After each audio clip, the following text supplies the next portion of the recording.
10 tips and tricks every beginner crocheter should know. This is gonna be a super fun video because I haven't done a long form video in a long time on my channel. But yeah, we're gonna be learning 10 things that every crocheter should know before they start crocheting, because I'm pretty sure that I didn't know much of these when I started crocheting. And not that I wouldn't start crocheting because of these, but like I would actually like prepare for it before I started crocheting. But let's get into the video. Tip number 1 is always do an outside pull. I always do it, like, I don't know if like maybe you're a pro, you could do an inside pull, but especially with like, I mean, fluffy yarn and what is it called? Fluffy yarn and regular yarn, like both would get knotted, but you do not want a tangled mess. You're probably going to even throw that whole yarn out if you do not do an outside pull. If you do an inside pull, it's gonna get smaller and smaller. The whole inside is gonna get smaller and smaller. It's gonna start flapping, and then it's gonna have a tangled mess, and you're gonna have to wind it for hours. I personally don't want to do that, so that's why I'm telling you guys to start with an outside pull, because then it will just get smaller from the outside and no tangled mess would happen. The second tip is, if you have holes in your project, decrease your hook size. I don't know why I kept going when I had holes in my project. I don't know what came over me. But if you, let's say you are having like, if you are doing a chain and the chain is too loose, either tighten your tension or get a decrease in hook, because that means that your hook is too big and your yarn size is too small. So you should like try your best to like match it up. If it's not on point, a little bigger or a little smaller. It should never be 2 and 5 or 3 and 8. It should never be like that. Number 3 is, if you have your project being too tight, size up your hook. So if you have your project being too tight, that means that you're using such a small hook that your yarn is too big. So it's like being way too tight, and your project would come out way bigger and way more nicer if you did it with a bigger hook. And it's gonna take a really long time. Let's say you're supposed to be using 8mm and you're using 1.75. That's gonna take hours. Number 4 is, if you are a beginner, use your hook with a silicone tip. I can't tell you guys how much you should use, not the ones like with, not the just skinny ones that are metal, but you should never ever use the plastic ones. And especially if you're a beginner, don't use the metal ones with no grippy thing on the bottom, because if you use the metal ones, your wrists are gonna hurt so bad you're never gonna want to crochet again. But if you use the silicone ones that I use all the time, like it could be anything that like has a grip at the bottom, but never use like one that's like hard or plastic, because the plastic will break. And then the metal ones, it's gonna make your wrist hurt really bad. So yeah, use the grippy ones, and I always show them in my video, so I don't think I need to show them right now. But yeah, I think I have one somewhere. But oh yeah, these ones. This is my musty, dusty, crusty one, because I've been using this one for so long. But yeah, use one of these ones, because these ones will never hurt your wrist. And even if you like start becoming like, oh, I want to try it without the grippy thing, it can come off. So yeah, always use these types. If you already bought, like if you're getting a big sized hook, I guess that doesn't matter because like the yarn is gonna be big too. But you should always have like your yarn and your hook balanced. So yeah. The number 5 is, your first project should always be an amigurumi after learning basic stitches or a scrunchie.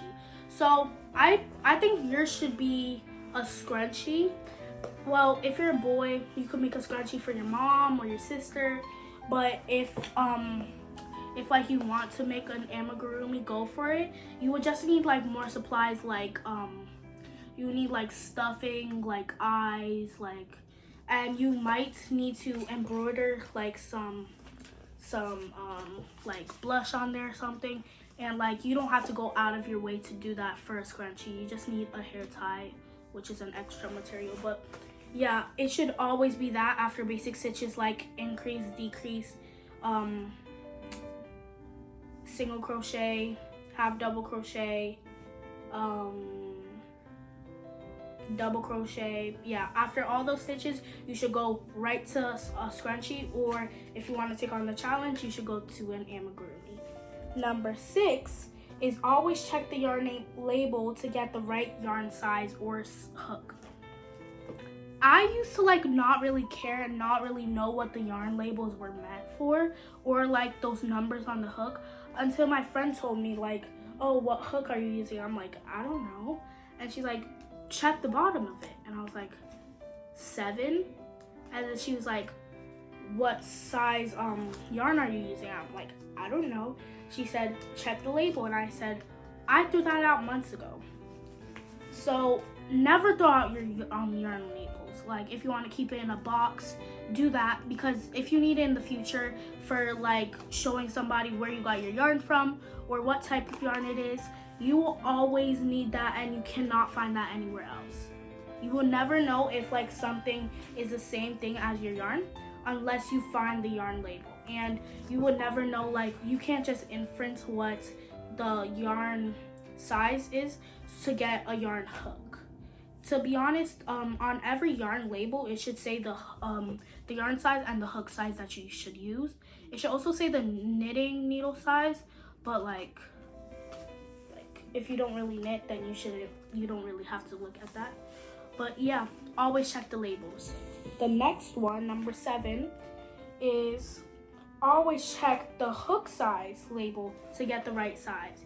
And it's the same thing with the yarn size label. If you're having a yarn as 1.5 and using a hook as 7, then you're not gonna get a right tension, or you're not gonna get like your stitches to be looking right or anything like that. Also, my book is wet, so that's why it has a gray spot here. I used pen to write these down. The next one, number 8, is if you don't know how to do a magic circle, do the chain 2 method. Actually, it's not even that like you don't know how to do the magic circle. Always do the chain 2 method, always. You're gonna stress out for months saying, I don't know how to do a magic circle. I really want to make a plushie, blah, blah, blah. You have to do a chain 2. So how you would do that is, I think I did this on my channel before. If I didn't, then I will be posting up. But you chain 2, you go into the first stitch, single crochet 6 into the first stitch that you did, and then you have your crochet magic circle. But for a real magic circle, you would have to do all this type of things. You would have to do like practically a loose slip knot, and since it's loose, it's gonna slip because it's called a slip knot. So you should probably do the chain 2 method all the time. Number 9, only buy yarn that you need, not what you want.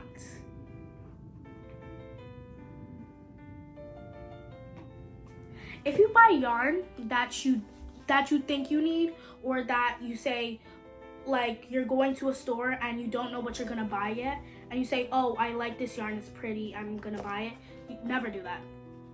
Always have a project in mind and look for that yarn for that project. Like never say, I like this yarn, so I'm gonna get it, and I think I'm gonna make this project. This should be nice for this project. Never do that, because you're never gonna make the project, and you're gonna say, waste of money, waste of time, and waste of yarn. I would have saved so much money if it wasn't for me wanting yarn and not needing it. And yeah, always check, always get the like right yarn, because like some yarns are really not good, and it's gonna be a waste of money if you do get like a pack that's like $30. So yeah, always have a project in mind, or like you could watch like a YouTube channel. You could look at my videos, and like I use a lot of loops and threads yarn. Sometimes I use like sometimes I use Amazon yarn. but like it has to be like branded Amazon like yarn, like loops and threads on Amazon. It can't be like no brand, like, because then I don't know what it is, and if it's bad yarn then it's gonna be off brand. Like one time I bought white yarn and it was supposed to come fluffy. It came as thread. So yeah, this is your sign to always get yarn that you need and not want. And last but not least, have fun and go easy on yourself. You're just a beginner. When I was a beginner, when like I was in crochet class in 3rd grade, my teacher was teaching me like every Thursday and Wednesday, and I never got it until like the 5th week, and I was so happy when I got my first chain. Now I'm learning new stitches like the bobble stitch and all that stuff, but you're just a beginner. Go easy on yourself. Like, even if you don't like it at the end, like, it was just a hobby anyways. It's not like you're gonna make money out of it. Even if you do want to sell your projects, it is just for fun. So just remember to go easy on yourself. And yeah, so that's it for the video. I hope you guys enjoyed. Make sure to like, subscribe, and comment on what you'd like to see next. This is Raina Crochet Corner, where creativity wears a crown. Bye guys.